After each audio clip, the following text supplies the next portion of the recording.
Hello and welcome to Healing Tips from the Heart, Intuition with Helpers, Healers, and Guides. I am your host, Dr. Lori Hops, licensed psychologist, writer, and artist. I've explored mind, body, and spirit related to intuition, or your personal guidance system, since early childhood. Meet my guests who have learned from their personal and professional lives to explore vast realms of knowing, synchronicities, and overcoming challenges. Their stories may inspire you with tools to enhance your daily living and relationships.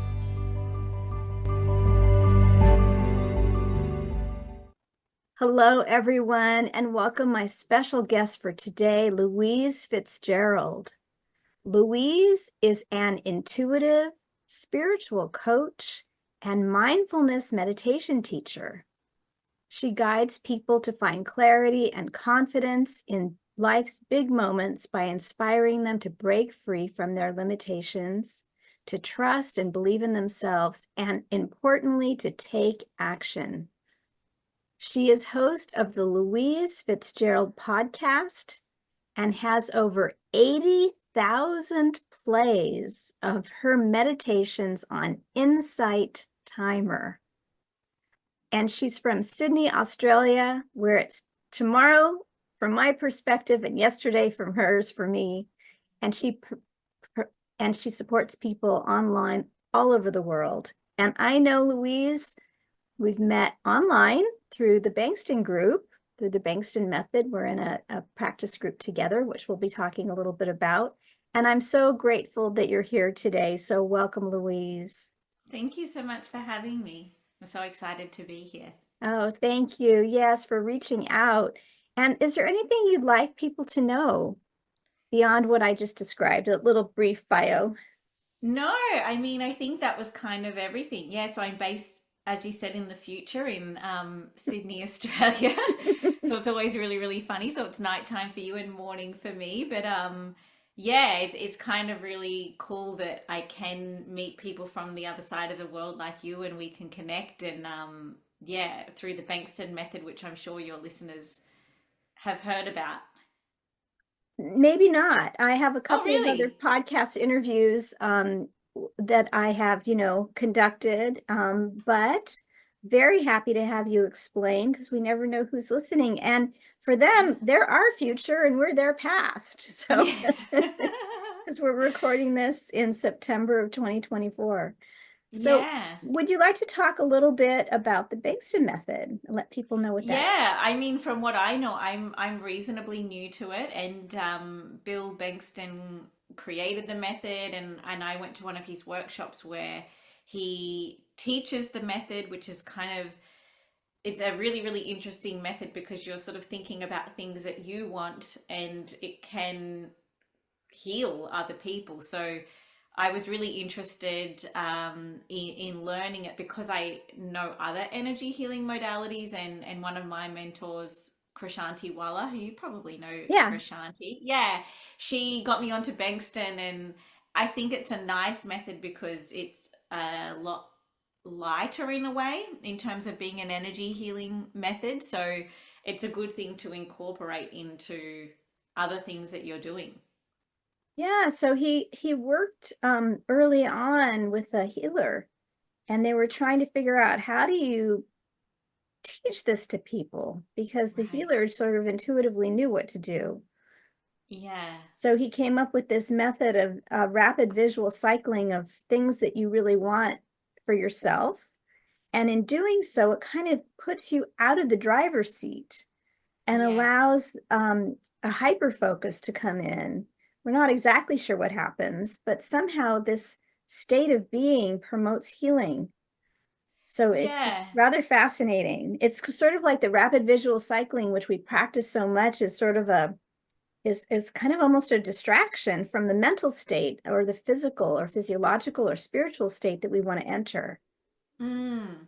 And it does make a lot of sense in in the way that you just explained it. It's kind of getting you out of the way, but I think that focusing I find that when I go to our Bankston Healing group, I feel so much better when I leave, but it's in part because of the people in the group, positive and uplifted. And I think that in part the healing process is because we're shifting ourselves, our own energy, by focusing on those things that we want and feeling into what it would be like to have them. And so we're shifting our energy, or some people might call it, I guess, vibration, to a level that could be like the conduit for the healing. It's interesting because I guess we don't really know why it works, but when I think about it, that could be how it works, maybe. Well, one of the things he does say is that healing finds need. So if Yeah, there's a need for healing, then the healing magnetically kind of attracts or attaches to it. So yeah. if there's, let's say, an animal that's doing quite well, it won't necessarily be interested in that energy field or that Mm, experience of being someone who's with someone who's in that heightened state of awareness or whatever you want to call it. But if there's an animal maybe who's sick, they might be drawn to it yeah, and need it. And then when they're done there, they walk away if they can walk or crawl or fly or whatever means of yeah. motion they have. So Yeah, and yeah, I don't know if you've got pets, but I see that with my cat. Will sometimes, when I'm doing sessions, will sometimes come in the room, and then other times won't come in the room. And I found that to be quite interesting. Like, why the choice for this person, and why, because it's, yeah. yeah, interesting. Beautiful. So do you, as a meditation teacher, do you see a similarity with the Bankston method and what, because a lot of people are familiar with meditating, with Yeah. quieting down and focusing with an intention or letting things be, but it's a mental, physical state of, well, I'll let you speak about that, but I'm interested in Yeah. the combination. Yeah. I can see where you were going with what you were saying, and I think the that state, that if you can get to that state in meditation, I can't always, but when you can get to that state where it does feel like everything drops away a little bit, that can feel similar to the Bankston method. But I think that the thing that I love about the Bankston method is that I think a lot of people can imagine something that they want, and then when you really feel into it, then you can feel that shift within yourself. And I think, speaking of animals, one technique that sometimes I do as a meditation teacher, if I'm running a particular kind of meditation, is to say, think of, or a pet if you have one. The reason I don't say humans is because we often have some level of difficulty with every human in our life, and so it's hard to kind of shift our energy there. But with animals, I think we can tune into almost that heart space of feeling, that's quite elevated, and there isn't any block to tapping into that kind of expansive happiness heart space. So I guess the parallels that I would draw would be that you're in Banks, and it seems like you're moving into like a very clear heart space, and in meditation, when everything drops away, you can move into that space. And just to help people, if they're trying to imagine what I'm talking about, it's like if you do have a pet, or maybe a baby or something, and you can tune into that feeling without any worry or fear, or, yeah, if that makes sense. So it's kind of uncomplicated love. Yes. Yeah, that's a great way of saying it. Uncomplicated love. Yeah. As some people feel that when they're in nature.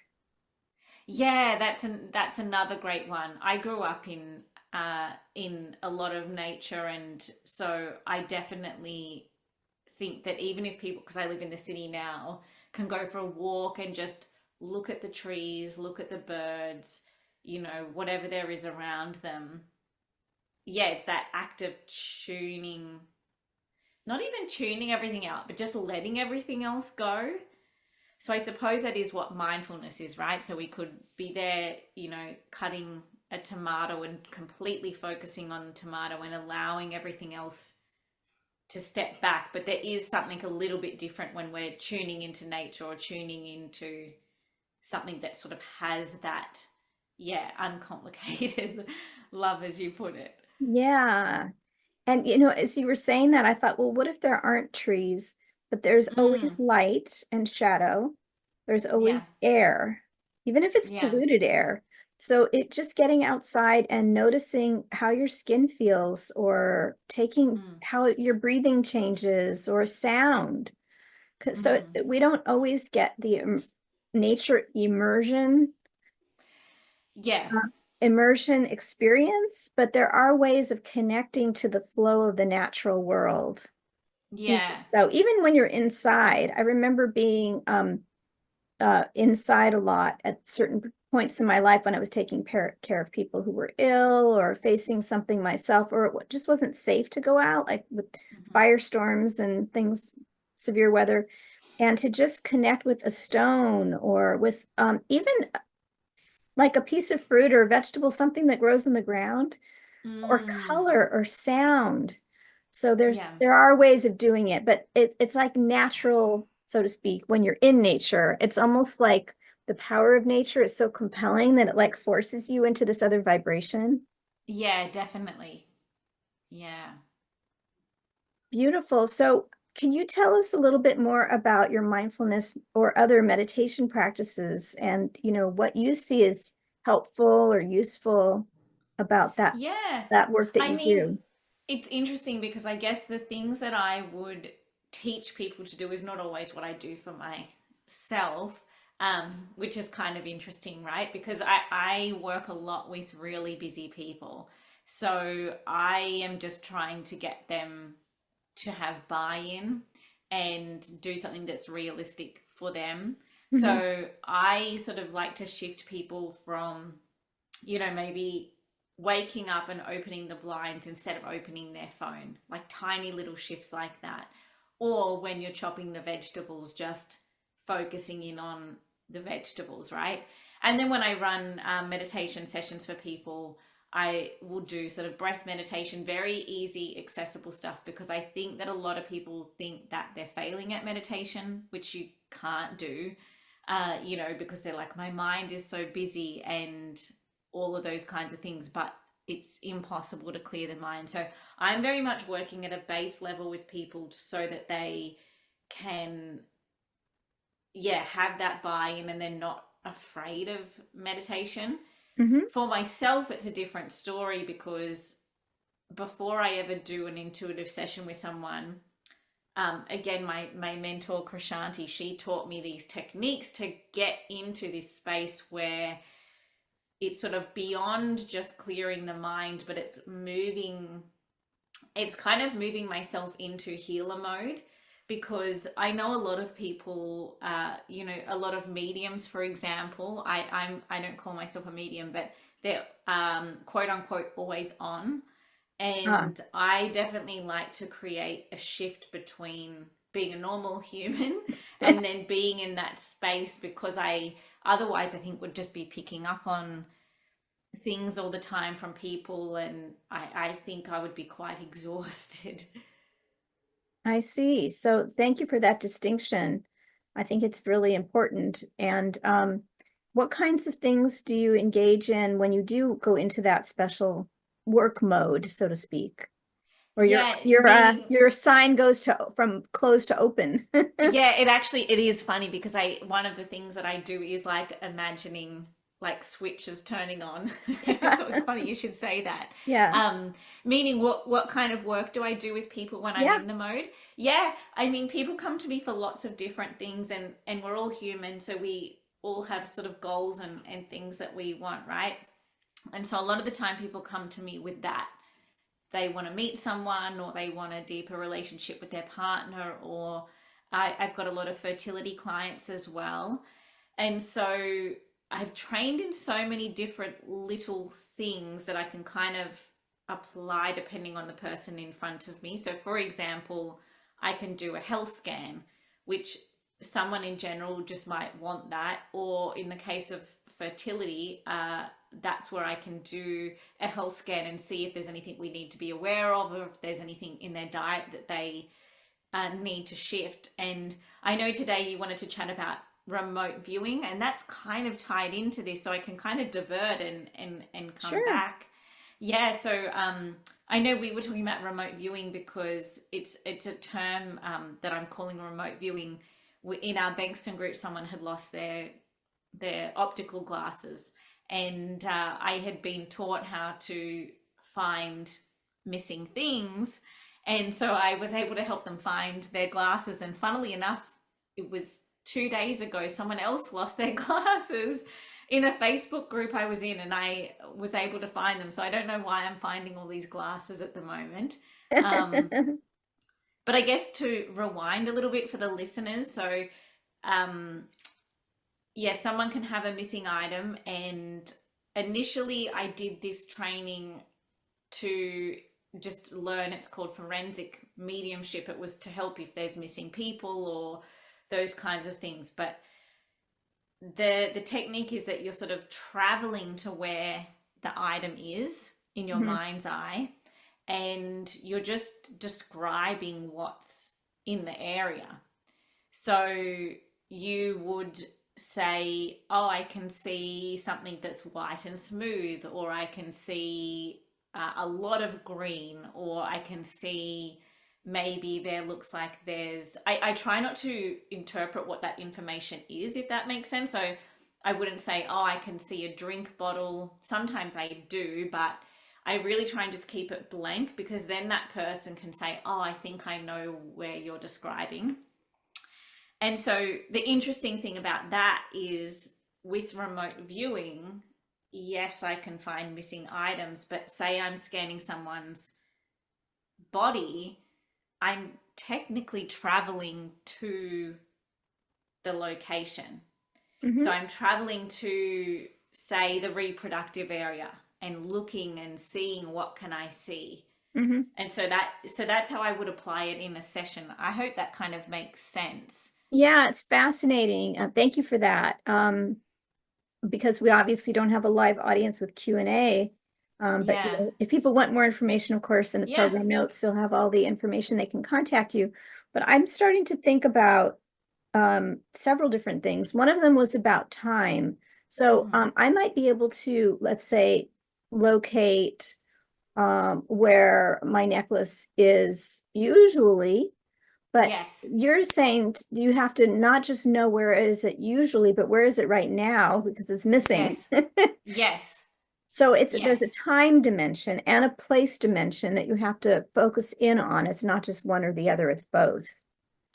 Oh, yeah, actually, I suppose, yeah, I'm definitely not I understand what you're saying, because I I could tune into, so there's two ways of doing it, right? One way I can tune in if I tune in intuitively, I'm using the word intuitively, even though both methods are intuitive. But if I was to tune in and just get information about the necklace, um, I could see the history, maybe images come through about the history of it. So, literally, like, where do you usually place it? And so, the reason that remote viewing is so helpful in this case is because I'm looking at where it is right now, Yeah. and describing what's around it right now. Um, but once I did find someone's missing engagement ring, which was funny because I then combined those two things. And so then I saw images of her daughter playing with it. Oh, So then it was kind of like putting the pieces together of, like, okay, if this is where I can see it is right now, in combination with the story that I'm getting around it, it was in her daughter's bedroom. oh, okay, So interesting. yeah, so yeah, I know what you're saying there, because you can kind of get a timeline of what has happened to get to where it might be, and then it paints this nice picture of, like, oh, okay, I think I know where that is. Yeah, beautiful. Nice description. Thank you. Very clear. The other thing I was thinking about just before I met with you, I was listening to another podcast, Hmm. and it was about intuition. And they were talking about how intuition is a natural human, ability that is very practical. and interwoven with logic and other ways of knowing, and that in the world over and over time, it's just the way things are. It's neither revered nor shamed. It's just held as natural in many societies. And one of those ways is to track animals. So if you're needing animals, you eat animals for the village to survive, for people to live, then you have to use your knowledge of where are the animals moving and what Mm. season and what way and what's the weather doing. But another way is through remote viewing. Where are they now? But also dreams ahead of time. Where are they coming? Where are they going? And one of the things they mentioned was to not step on the animal's tracks. So let's say Ah, you're tracking an elk or a deer and you see the footprints in the soil or the mud or whatever, to not disturb that with your own space, with your own foot, with your own energy field. Because mm. the notion is that the animal will be keen and pick up your Ah, signal of an interference in their journey, and they'll get a heads up, and then they'll be able to so interesting. evade you. So it's almost like Yeah. that their DNA or their energetic signature or their vibe or their invisible thread to their past Mm. is linked to their current. And it's almost like how we say it, like, oh, there's a disturbance in the field. Yeah. So interesting.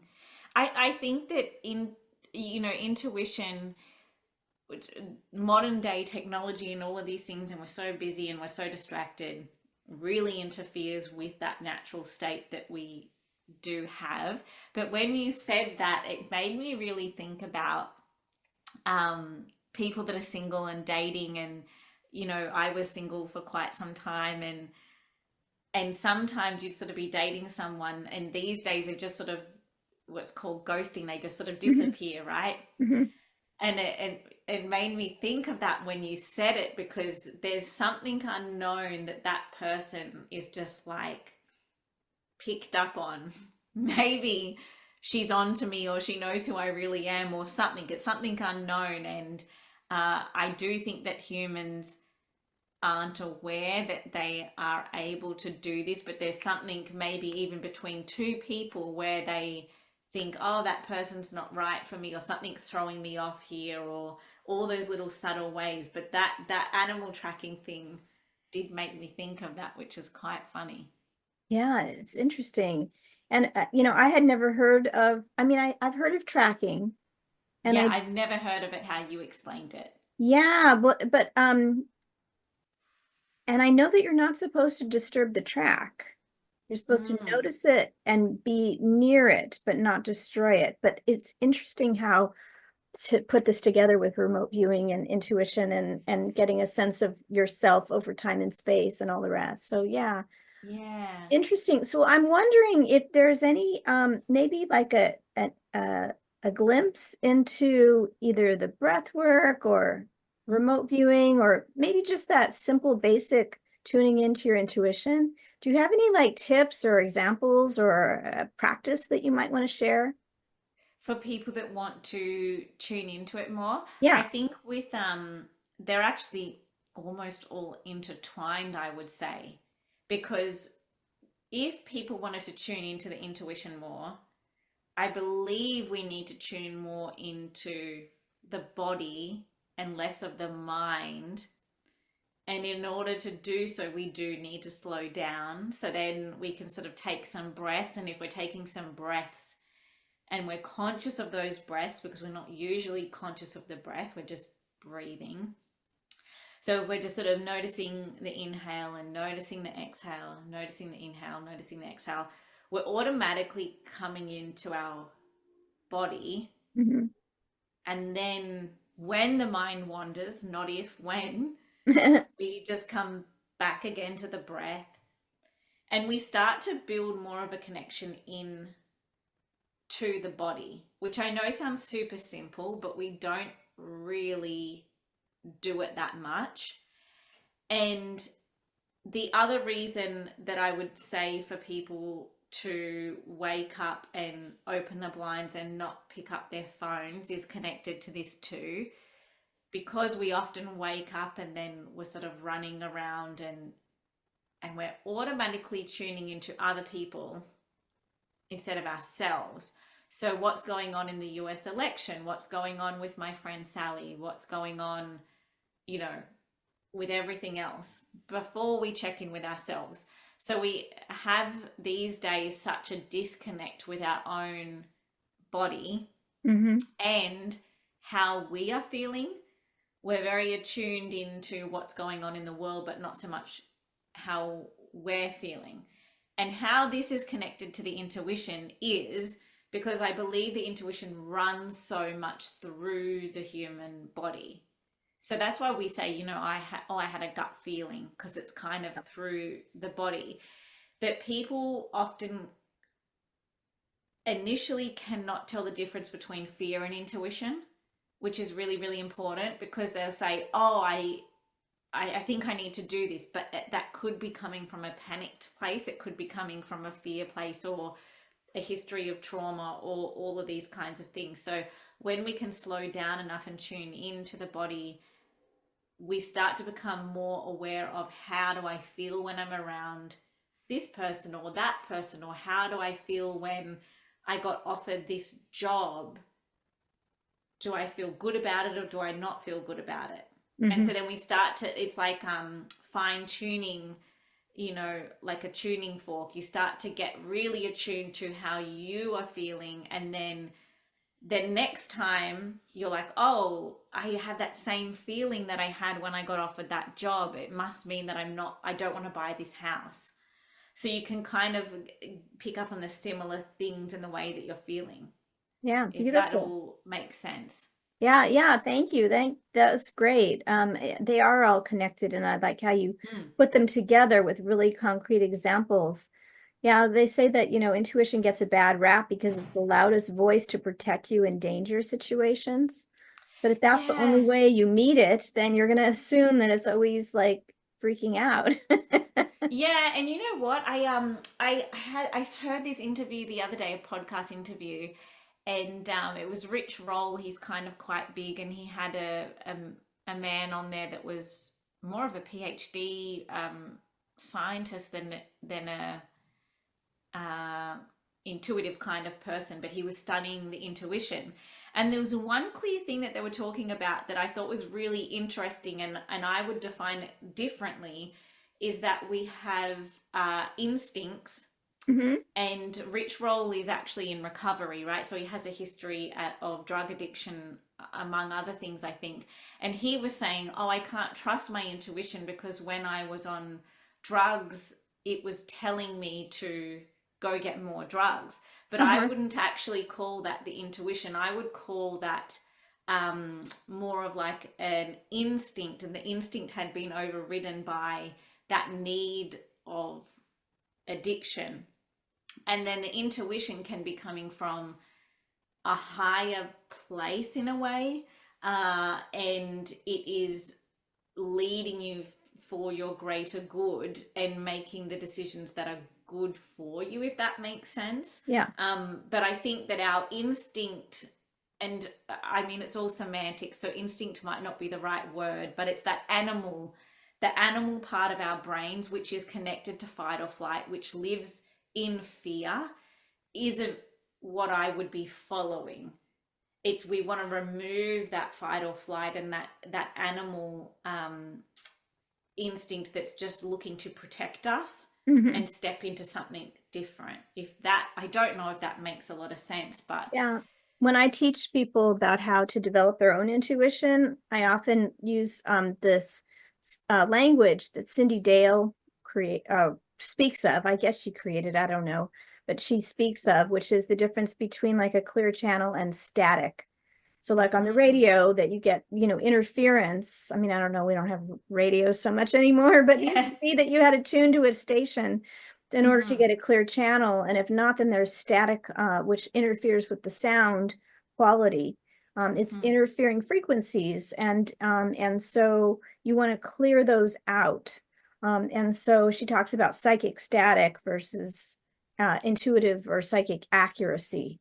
And Yes. so in the beginning, it's hard to know the difference between them because you're just getting the loudest, biggest message, whether that's Mm-hmm. coming from addiction or, like you said, the animal Yeah. brain or trauma or other people's desires and wishes Yes. and Yes. projections and distortions and all the rest. And so Yes. it's like the muddy water, and you have to let it sit to get clear and separate so that you can see the Mm-hmm. different layers, and that takes a lot of practice. So Yes.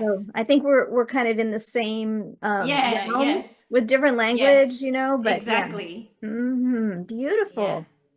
Well, do you have anything else about remote viewing or meditation or intuition that you would like to share?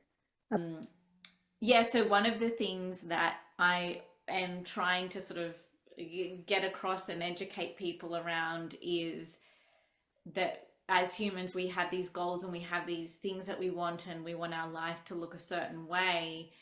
And often we're not looking at the root cause of why that thing's not happening. So, one of the things that I help people do intuitively is tap into that root cause. And to put it into sort of a plain example, someone is, wants a promotion at work, and why can't I get it? It's not happening. And they're sort of stuck in a little bit of a cycle.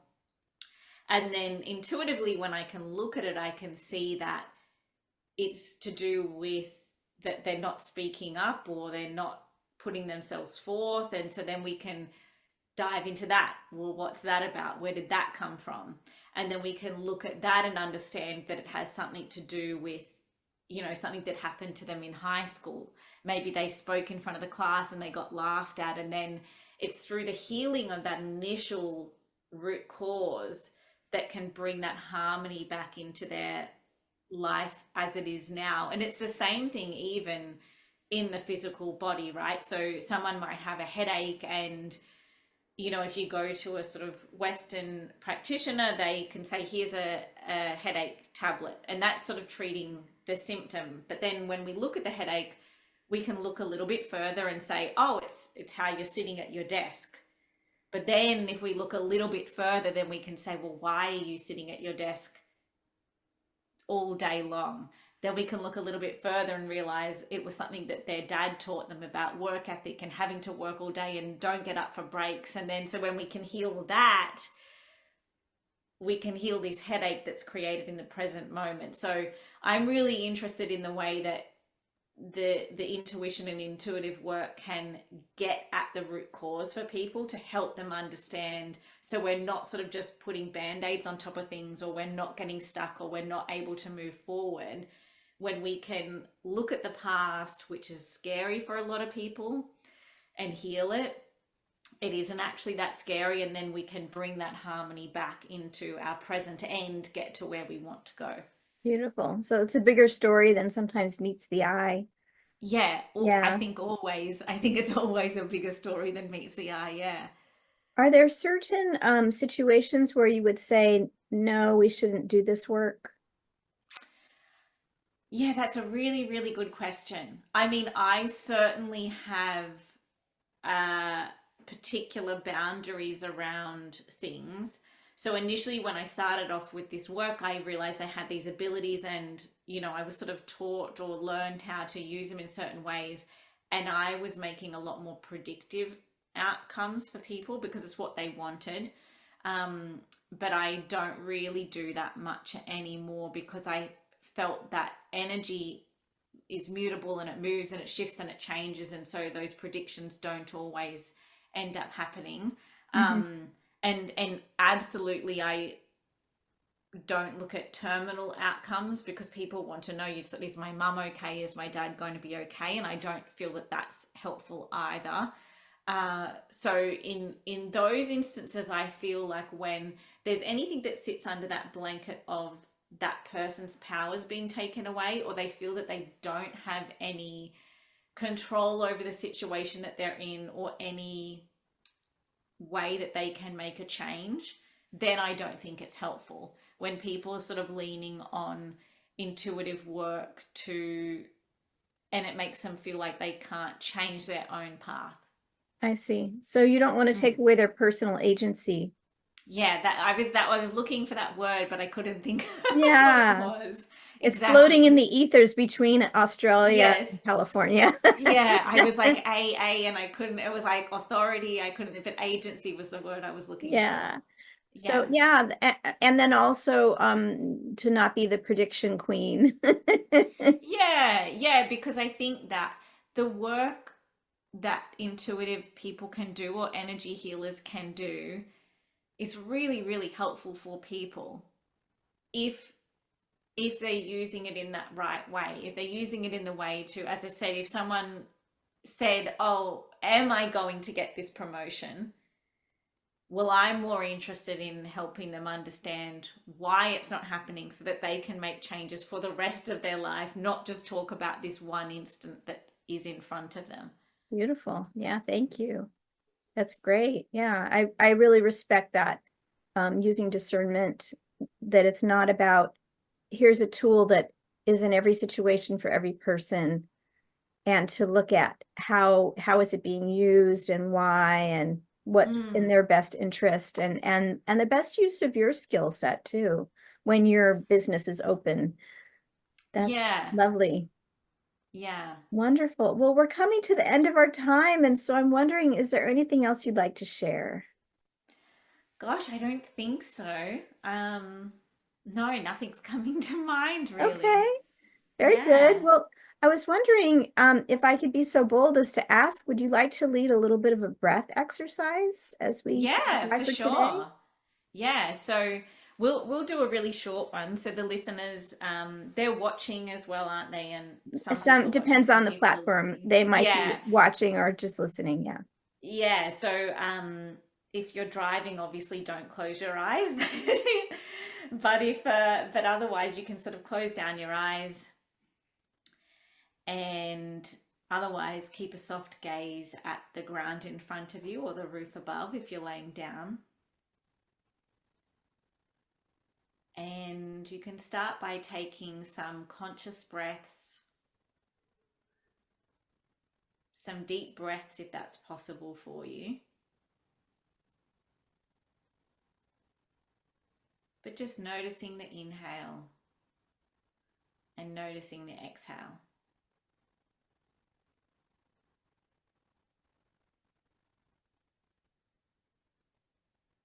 And you may notice that the body starts to get heavier and heavier with every breath.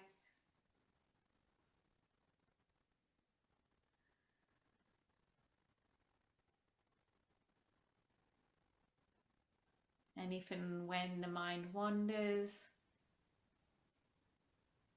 just coming back to the breath.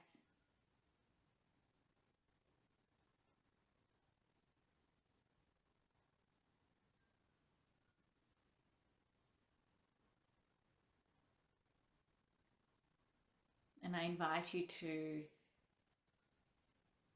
just observe the breath with curious exploration, noticing where in the body the breath is.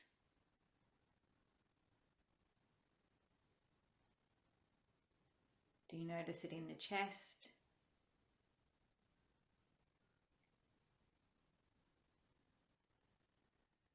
Do you notice the rise and fall of the chest?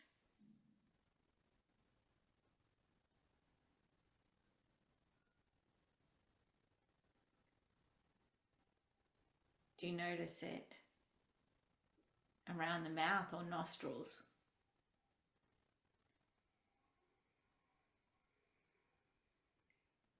Just narrowing your focus on where the breath is in your body.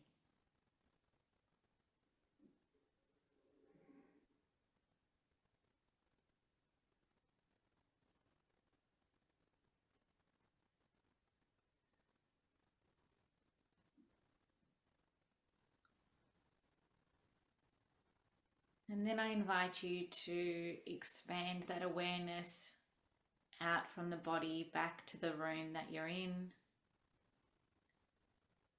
moving your fingers and toes, And then just coming back to the room when you're ready and opening your eyes.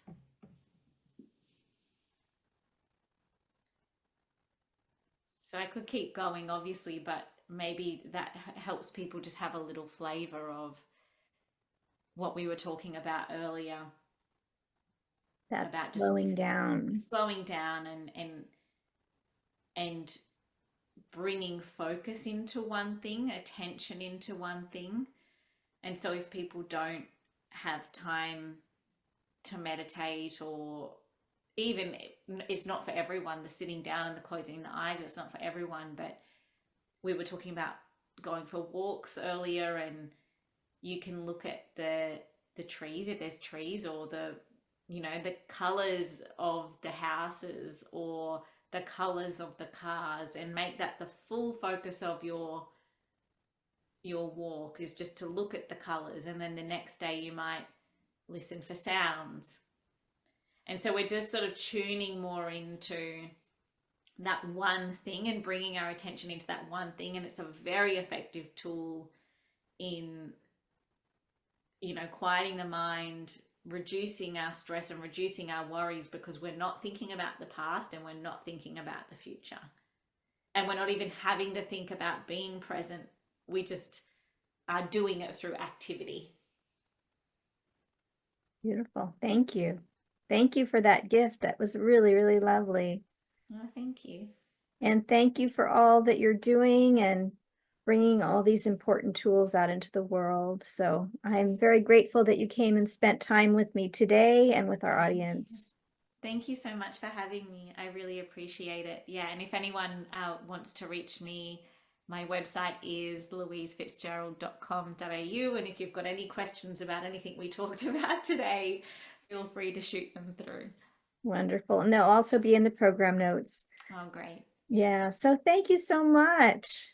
Thank you. Thanks so much for having me. You're welcome. Okay. Bye-bye, everyone.